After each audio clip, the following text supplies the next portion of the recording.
Hello everyone, welcome back to my YouTube channel. This is Samriddhi Sharma and I scored 614 marks out of 720 in NEET 2021. So आज हम start करेंगे नया topic that is reaction mechanism. So there are three types of reaction in our course. First is addition reaction, second is substitution reaction and third one is elimination reaction. ठीक है, detail में इन सब के बारे में हम आगे पढ़ेंगे, बट अभी मैं आपको थोड़ा थोड़ा इंट्रो इन सबका दे देती हूँ. फर्स्ट है एडिशन रिएक्शन. नाम से तो लग रहा है एडिशन रिएक्शन, मतलब हम यहाँ पे क्या कर रहे हैं, किसी कंपाउंड में किसी नए ग्रुप को यहाँ पे ऐड करेंगे, राइट. अब डिपेंड करता है कि हम क्या ऐड करेंगे. अगर हम इलेक्ट्रोफाइल ऐड करेंगे तो वो रिएक्शन क्या हो जाएगी, इलेक्ट्रोफिलिक एडिशन रिएक्शन.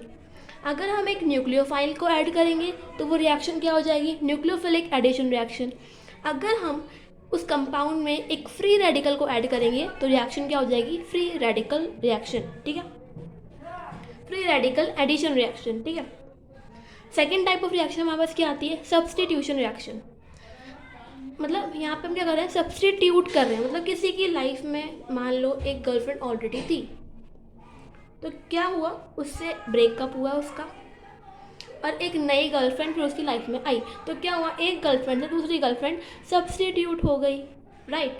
तो वही होता है यहाँ पे कि उस कंपाउंड के किसी एक ग्रुप से सब्सटीट्यूशन हो जाता है. किसका, अगर उस जो कंपाउंड है उसमें किसी ग्रुप से इलेक्ट्रोफाइल सब्सटीट्यूट हो तो इलेक्ट्रोफिलिक सब्सटीट्यूशन रिएक्शन. अगर उस ग्रुप के बदले में उस कंपाउंड में न्यूक्लियोफाइल हो सब्सटीट्यूट हो तो न्यूक्लियोफिलिक सब्सटीट्यूशन रिएक्शन. और अगर उस कंपाउंड के किसी ग्रुप से एक फ्री रेडिकल सब्सटीट्यूट हो तो फ्री रेडिकल सब्सटीट्यूशन रिएक्शन. बिल्कुल नाम से आप चीज़ें पता कर सकते हो. ठीक है. नेक्स्ट टाइप की रिएक्शन आती है elimination reaction. What is elimination reaction. ये किसी भी कंपाउंड में से क्या होगा, हम ग्रुप को निकाल लेंगे, कुछ उसमें से ग्रुप्स को निकाल लेंगे और क्या होगा, उसके बदले में उस कंपाउंड में पाई बॉन्ड आ जाएगा. ठीक है. डिटेल में हम इनको आगे पढ़ेंगे, अभी थोड़ा सा मैंने बस इंट्रो दिया है. ठीक है. So what is nucleophile and electrophile. तो सबसे पहले आता है न्यूक्लियोफाइल. तो नाम से ही पता लग रहा है, लाइक हाइड्रोफिलिक क्या होता है, जिसको पानी से प्यार हो, हाइड्रो पानी, फिलिक मतलब प्यार. वैसे न्यूक्लियोफाइल क्या होता है, न्यूक्लियो मीन्स न्यूक्लियस, फाइल मतलब लविंग, मतलब जिसको न्यूक्लियस से प्यार हो. ठीक है. तो यानी कि स्पीशीज विच डोनेट्स इलेक्ट्रॉन. तो ये न्यूक्लियोफाइल क्या करते हैं, ये इलेक्ट्रॉन रिच होते हैं. ठीक है. या तो इनके पास, अब इलेक्ट्रॉन रिच कैसे हो सकते हैं, तो या तो इनके पास नेगेटिव चार्ज हो, ठीक है, या फिर इनके पास क्या हो, लोन पेयर हो. तो क्या होते हैं, इलेक्ट्रॉन रिच होते हैं, तो ये क्या करते हैं, ये इलेक्ट्रॉन डोनेट करने की टेंडेंसी रखते हैं. ठीक है. और जो इलेक्ट्रॉन डोनेट करते हैं उसे हम क्या बोलते हैं, लुईस बेस बोलते हैं. तो यानी कि nucleophile act as Lewis base. ठीक है. एग्जाम्पल क्या है हमारे पास, अमोनिया NH3. NH3 के पास क्या है, नाइट्रोजन के ऊपर एक लोन पेयर है NH3 में. सेकेंड है वाटर. वाटर में भी क्या है, ऑक्सीजन के पास क्या है, दो लोन पेयर हैं डोनेट करने के लिए. इसके बाद Cl- के पास क्या है, Cl- के पास भी नेगेटिव चार्ज है, लोन पेयर है. ठीक है, डोनेट करने के लिए. ठीक है. तो this is what nucleophile. Now second one is electrophile. Electrophile मतलब इलेक्ट्रो मतलब इलेक्ट्रॉन, फाइल मतलब लविंग, मतलब those species which love electron. ठीक है. अब इलेक्ट्रॉन को कौन प्यार करेगा, जिसके पास ऑलरेडी बहुत सारे इलेक्ट्रॉन हो, क्या उसको इलेक्ट्रॉन की चाहत होगी, नहीं होगी. इलेक्ट्रॉन को, इलेक्ट्रॉन से किसको प्यार होगा, जिसके पास इलेक्ट्रॉन की कमी हो, उसी को इलेक्ट्रॉन की ज़रूरत हो सकती है ना. क्या है कि जो इलेक्ट्रॉन डेफिशिएंट स्पीशीज़ होते हैं वो होते हैं हमारे इलेक्ट्रोफाइल. अब पता कैसे लगेगा कि जो स्पीशीज़ है वो इलेक्ट्रॉन डेफिशिएंट है, कैसे पता लगेगा, अगर उसके ऊपर पॉजिटिव चार्ज है, उसका ऑक्टेट कंप्लीट नहीं है, या फिर जिनका ऑक्टेट तो कंप्लीट है बट उनके पास वेकेंट ऑर्बिटल है, जिससे क्या कर सकते हैं, वो और ज़्यादा इलेक्ट्रॉन एक्सेप्ट कर सकते हैं. ठीक है. तो पॉजिटिवली चार्ज जो होते हैं वो इलेक्ट्रोफाइल की तरह वर्क कर सकते हैं, और जिनके पास वेकेंट ऑर्बिटल हो वो इलेक्ट्रोफाइल की तरह वर्क कर सकते हैं. इलेक्ट्रॉन डेफिशिएंट होते हैं ये, और ये क्या करते हैं, इलेक्ट्रॉन एक्सेप्ट करते हैं. ठीक है. ये पॉइंट हो गए. और जो इलेक्ट्रॉन एक्सेप्ट करे वो किसकी तरह एक्ट करता है, एक्ट एज लुईस बेस से. ठीक है.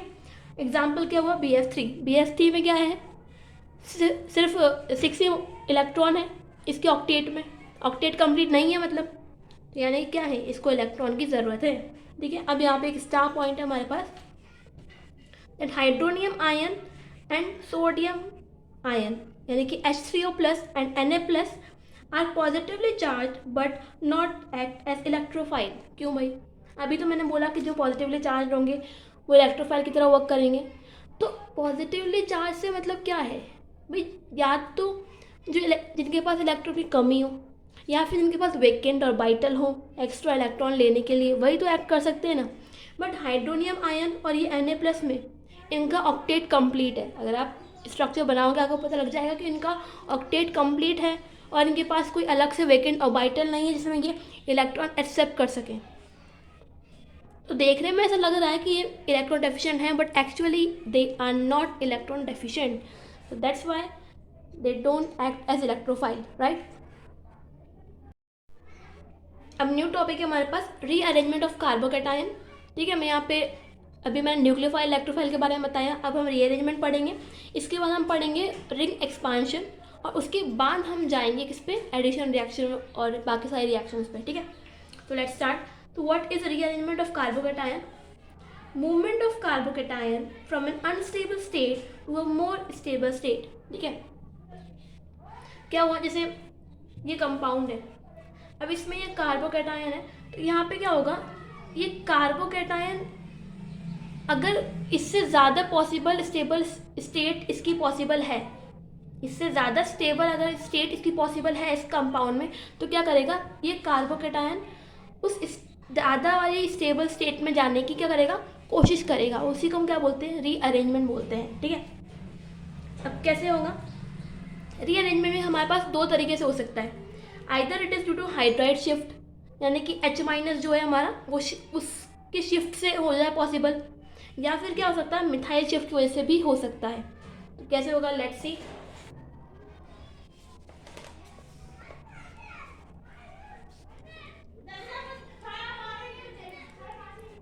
तो यहाँ पे क्या होगा, जो कार्बोकैटायन है उसके जस्ट पास वाले कार्बन से हम क्या करेंगे, हाइड्राइड रिमूव करेंगे। कैसे हाइड्राइड रिमूव करेंगे, ये जो C और H का जो बॉन्ड है, इस पे जो इलेक्ट्रॉन है, सारे इलेक्ट्रॉन लेके कौन भग जाएगा, हाइड्रोजन यहाँ से भग जाएगा सारे इलेक्ट्रॉन लेके। तो क्या बन जाएगी ये कुछ ऐसा बन जाएगा, ये इलेक्ट्रॉन लेके यहाँ से भग जाएगा और इस पे अटैक कर देगा ऐसे। तो अब इस बॉन्ड के इलेक्ट्रॉन अगर ये लेके भग गया तो इस कार्बन के ऊपर क्या आ गया, पॉजिटिव चार्ज आ गया, और ये इलेक्ट्रॉन लेके भगा है, तो यानी किस फॉर्म में भगा है, H- की फॉर्म में भगा है। तो जब H- और ये CH2+ रिएक्ट करेंगे तो क्या बन जाएगा, CH3 बन जाएगा। तो यानी कि अल्टीमेटली हुआ क्या, हम देखा जाए तो हमें ऐसा ही लग रहा है ना कि ये पॉजिटिव चार्ज पहले इस कार्बन के ऊपर था, वो इस कार्बन के ऊपर शिफ्ट हो गया, और किसके थ्रू हुआ, हाइड्राइड शिफ्ट की वजह से। H- यहाँ से यहाँ आ गया और ये हमारे पास नया कंपाउंड बन गया। बट ये रिएक्शन कब पॉसिबल हो, जब ये जो नया कार्बोकैटायन बनाए ये पुराने कार्बोकैटायन से ज़्यादा स्टेबल हो। अब स्टेबिलिटी कैसे चेक करें इस कार्बोकैटायन की, तो उसके लिए हमारे पास दो चीज़ें होती हैं, एक तो होता है हाइपर कॉन्जुगेशन और एक होता है रेजोनेंस। ठीक है, अब यहाँ पे रेजोनेंस तो कहीं दिख नहीं रहा, कोई पाई बॉन्ड वगैरह है ही नहीं, तो इसलिए अपन हाइपर कॉन्जुगेशन चेक करते हैं। तो इस वाले कार्बोकैटायन पे कितने अल्फा H थे, 2 अल्फा H थे, एक ये रहा 2 अल्फा H थे। इस कार्बोकैटायन के पास कितने अल्फा H आ गए, 3 6 अल्फा H यहाँ पे आ गए, और जितने ज़्यादा अल्फा H होते हैं उतनी ज़्यादा स्टेबिलिटी होती है, राइट। तो यानी कि स्टेबिलिटी बढ़ गई इस कार्बोकैटायन की। This is the rearrangement of carbocation. ठीक है, ये तो था हमारा हाइड्राइड शिफ्ट, कि हमने हाइड्राइड को शिफ्ट करके क्या करा, रीअरेंजमेंट करा। सेकेंड हमारे पास आता है मिथाइल शिफ्ट। जैसे हमने यहाँ पे H- को शिफ्ट करा है, वैसे अब हम CH3- को शिफ्ट करेंगे। ठीक है, कैसे, लेट्स सी।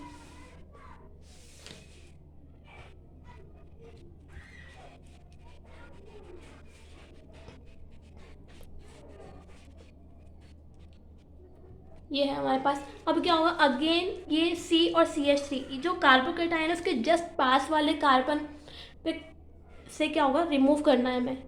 ऐसे कोई से भी कार्बन से मत कर देना, जो कार्बोकैटायन है उसके जस्ट पास वाले कार्बन से, यानी कि अल्फा कार्बन से रिमूव करना है। ठीक है, ये बॉन्ड बना हुआ है इसके बीच में, तो ये इलेक्ट्रॉन लेके कौन भग जाएगा, ये भग जाएगा इलेक्ट्रॉन लेके, और ये इससे रिएक्ट कर जाएगा। और जैसे इस बॉन्ड के इलेक्ट्रॉन ये लेके भग जाएगा तो इसके ऊपर पॉजिटिव चार्ज आ जाएगा नहीं आ जाएगा? बिल्कुल आ जाएगा भाई। तो ये क्या बन गया, ये कुछ ऐसा बन गया हमारे पास। ठीक है, तो ये हमारी न्यू स्पीशीज बन गई यहाँ पे। ठीक है, अब स्टेबिलिटी चेक करो पहले कि ये ज़्यादा स्टेबल है भी या नहीं। सिर्फ रीअरेंजमेंट करने से काम नहीं चलेगा, स्टेबिलिटी भी देखनी पड़ेगी। तो इसके पास इस मॉलिक्यूल में कितने अल्फा एच थे? 0 अल्फा एच थे। ठीक है, कोई भी हाइड्रोजन नहीं है ना, ये अल्फा कार्बन है, इसके अटैच कोई भी हाइड्रोजन नहीं है। इस मॉलिक्यूल के पास कितने अल्फा एच है भाई? 3 यहाँ, 3 यहाँ और 2 यहाँ, यानी कि 8 अल्फा एच इस मॉलिक्यूल में है। तो ऑब्वियस सी बात है ये स्टेट ज़्यादा स्टेबल है। ठीक है, अब एक और क्वेश्चन करते हैं अपन, ये वाला।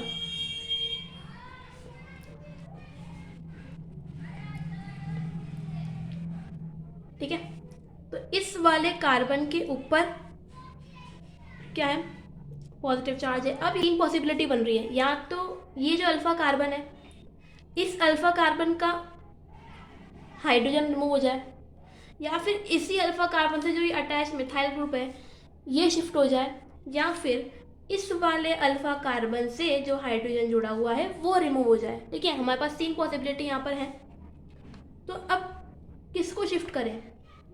तो वो हमें चेक करना पड़ेगा कि कौन से रीअरेंजमेंट से सबसे ज़्यादा स्टेबिलिटी इस कार्बोकैटायन को मिलने वाली है। राइट, तो फर्स्ट हम केस देखते हैं, हम नंबरिंग कर देते हैं, ये 1, ये 2, ये 3। तो फर्स्ट सबसे पहले हम इस वाले H को रिमूव करके देखते हैं। ठीक है,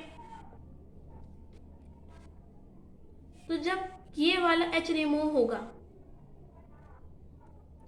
तो ये बॉन्ड टूटेगा, यानी कि यहाँ पर पॉजिटिव चार्ज आएगा, इस वाले अल्फा कार्बन के ऊपर पॉजिटिव चार्ज आएगा ना।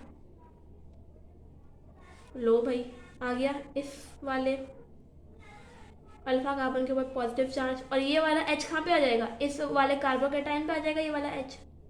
ठीक है, सेकंड क्या है? मिथाइल शिफ्ट, यानी कि ये जो अल्फा कार्बन है इस वाले अल्फा कार्बन के ऊपर पॉजिटिव चार्ज आएगा, और ये जो मिथाइल है ये इस कार्बोकैटायन से आके बॉन्ड बना लेगा। राइट, तो ये कुछ ऐसा हो जाएगा हमारा सिनेरियो। फिर और थर्ड केस हमारा क्या बनता है?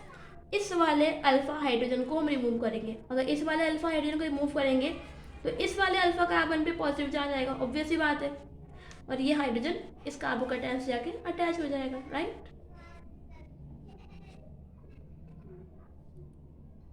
तो इसके ऊपर पॉजिटिव चार्ज आएगा, ये हाइड्रोजन यहाँ पे जुड़ जाएगा, और ये मिथाइल यहाँ पे है ही सही। ठीक है, अब हमें चेक करना है कि इन जो 3 कार्बोकैटायन हमारे पास बने उसमें से सबसे ज़्यादा स्टेबल फॉर्म कौन सी है, इसको देखते हैं। अब कैसे देखेंगे? या तो अल्फा एच देख लो या रेजोनेंस देख लो। यहाँ पे रेजोनेंस की कोई पॉसिबिलिटी नहीं है, तो हम किससे चेक करेंगे? अल्फा एच से हम चेक करेंगे। बिल्कुल जी, तो यहाँ पे कितने अल्फा एच हैं बताओ ज़रा? यहाँ पे हमारे पास है 2 यहाँ पर हैं और 2 यहाँ पर है, यानी कि 4 अल्फा एच इस वाले कंपाउंड में मिल रहे हैं हमें। ठीक है, उसके बाद इस वाले कंपाउंड में देखें तो यहाँ पर तो 3 ही अल्फा एच मिल रहे हैं। ठीक है, और इस वाले कंपाउंड में अगर हम देखें तो यहाँ पे 3 यहाँ पर है, 2 यहाँ पर है, 2, यानी कि 7 अल्फा एच हमें इस वाले कार्बोकैटायन पर मिल रहे हैं। यानी कि सबसे ज़्यादा फेवरेबल कौन सा होगा? इस वाले एच का रिमूवल। राइट, तो ये वाला आपका आंसर जाएगा। ठीक है, तो आपको चेक करना पड़ेगा कि कौन से जो है शिफ्ट से सबसे ज़्यादा स्टेबल कार्बोकैटायन हमें मिल रहा है।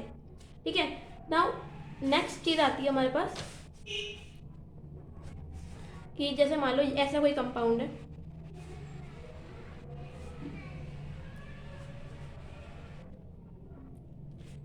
अब इस कार्बन से आप हाइड्रोजन भी रिमूव कर सकते हो, आप मिथाइल भी रिमूव कर सकते हो, और आप फिनाइल भी रिमूव कर सकते हो। राइट, ये अल्फा कार्बन है और इससे 3 ग्रुप जुड़े हुए हैं। तो अब मेरा क्वेश्चन ये आता है कि आप इसमें से किसको रिमूव करोगे?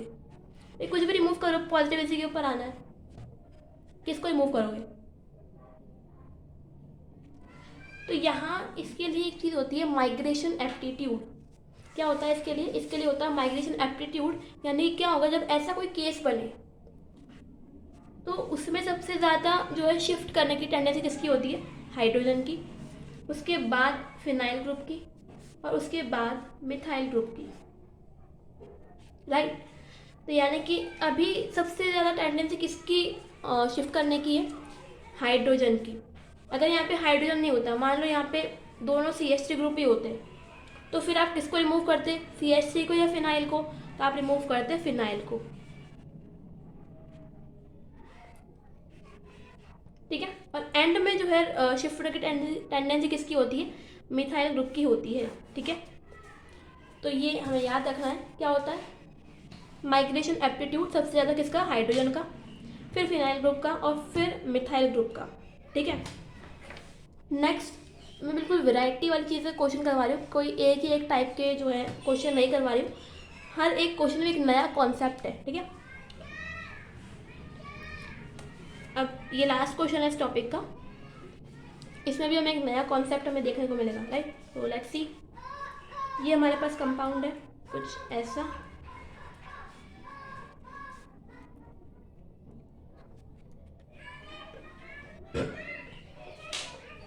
अब तो अभी अपन करते हैं शिफ्टिंग। यहाँ पे क्या है? ये अल्फा हाइड्रोजन, ये अल्फा हाइड्रोजन, ठीक है। तो अब पॉजिटिव चार्ज जब आप शिफ्ट करोगे तो ये कहाँ पे आ जाएगा? ये पॉजिटिव चार्ज यहाँ आ जाएगा, और ये जो यहाँ पे ये हाइड्राइड था ये इधर चल जाएगा, ठीक है। इतनी तो बात समझ में आई गई हमें। तो ये CH3 बन जाएगा, राइट। तो अब क्या करूँ? ठीक है, ये ऐसा हुआ, तो अब क्या करें भाई? रुक जाऊँ? बस हो गया रीअरेंजमेंट? नहीं, अभी हमें देखना है कि क्या इस कार्बोकेटाइन की और ज़्यादा लाइक स्टेबल बनने के चांसेस हैं कि नहीं अभी, ठीक है। तो इसके लिए हम क्या करेंगे? और ज़्यादा हम शिफ्टिंग करेंगे अभी यहाँ पे, ठीक है। अभी जैसे इसके पास कितने अल्फा हाइड्रोजन थे जो हमें क्वेश्चन में दिया था? उसके पास थे 2 अल्फा हाइड्रोजन। इसके पास कितने अल्फा हाइड्रोजन आ गए? 3 अल्फा हाइड्रोजन यहाँ पे आ गए, ठीक है। अब हमें ये देखना है कि क्या अभी और ज़्यादा शिफ्टिंग हम कर सकते हैं जिससे अगर इस कार्बोकेटाइन की स्टेबिलिटी अगर बढ़ रही होगी तो ही करनी है शिफ्टिंग, ऐसे नहीं बिल्कुल करते जाओ करते जाओ करते जाओ रीअरेंजमेंट, ठीक है। तो अगर मैं यहाँ से फिनाइल शिफ्टिंग कर दूंगी तो ये कंपाउंड कुछ ऐसा बन जाएगा।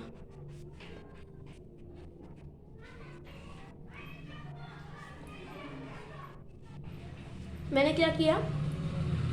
अब भाई ये कार्बोकेटाइन के जस्ट पास वाला कार्बन है तो ये अल्फा कार्बन हुआ, तो ये वाला बॉन्ड में तोड़ दूंगे ऐसे, ठीक है। तो ये कुछ ऐसा बन गया सिनेरियो हमारे पास। अब इसके पास कितने अल्फा हाइड्रोजन है? अल्फा हाइड्रोजन इसके पास 1 है। इससे जस्ट पहले वाले के पास कितने अल्फा हाइड्रोजन थे? 3 अल्फा हाइड्रोजन थे। इसके पास कितने अल्फा हाइड्रोजन है? 1 अल्फा हाइड्रोजन है। तो क्या ये इससे कम स्टेबल है? नहीं है, इसमें रेजोनेंस हो रहा है। तो यानी कि ये वाला जो कार्बोकेटाइन है रेजोनेंस स्टेबलाइज्ड यहाँ पे हो चुका है, ठीक है। तो ये वाला आपका आंसर जाएगा, ठीक है। तो आपको ये देखना पड़ेगा कि क्या इस कार्बोकेटाइन की और ज़्यादा स्टेबल बनने की पॉसिबिलिटी है। अगर है तो फिर आपको रीअरेंजमेंट करते जाना है, आपको जब तक नहीं रुकना है जब तक मोस्ट स्टेबल फॉर्म अचीव ना हो जाए। अगर यहाँ पे रेजोनेंस स्टेबलाइज भी नहीं होता और पहले ही कंपेयर में कम अल्फा हाइड्रोजन मुझे अगर इस कंपाउंड में मिलते तो मैं ये वाला फॉर्म नहीं बनाती, तो फिर मैं यहीं तक रुकती। पर मैंने देखा कि यहाँ पे रेजोनेंस स्टेबलाइज हो गया, ये अल्फा एच कम है बट रेजोनेंस स्टेबलाइज यहाँ पे हो चुका है ना ये, तो इसलिए आप ये आंसर करके आओगे फिर, ठीक है। This all about today's lecture. Bye bye, take care, जय हिंद।